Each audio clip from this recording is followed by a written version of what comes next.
The tax trap is tightening, and millions of Brits are about to feel the squeeze.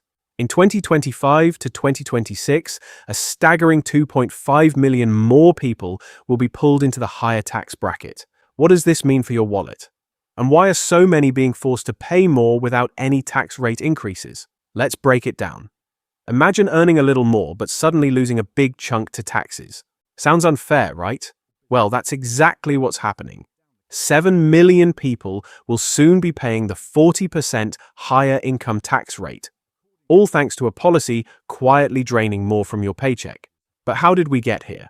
It started back in April 2022, when then Chancellor Rishi Sunak froze income tax thresholds. That means while wages have slowly climbed with inflation, tax thresholds have stayed stuck. This freeze is set to last until April 2028. The result? More people are pushed into higher tax brackets without ever seeing a real pay rise. It's being called a stealth tax, because rather than raising tax rates, the government is letting inflation do the dirty work. Your paycheck grows, but so does the tax bite. According to the Office for Budget Responsibility, OBR, this freeze will force 3.5 million more workers to start paying income tax in 2025 to 26.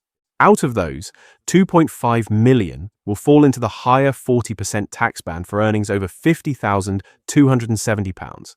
Even worse, another 1.5 million will fall into the higher 40% tax band for earnings over £50,270.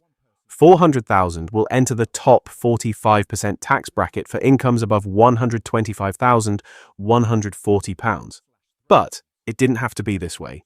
If the personal allowance and tax bands had kept pace with inflation since 2021, the tax-free allowance would have jumped from £12,570 to £15,540.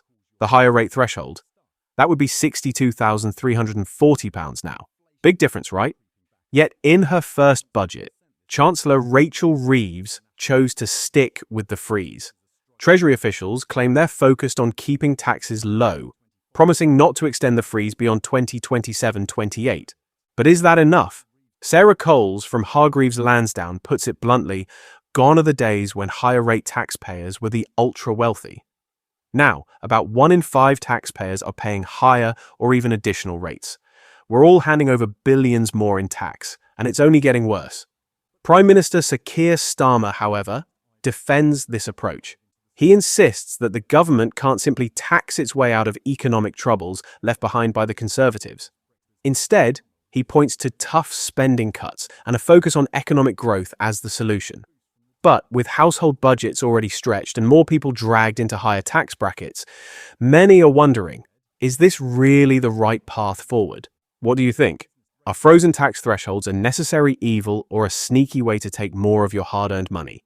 Drop your thoughts in the comments below.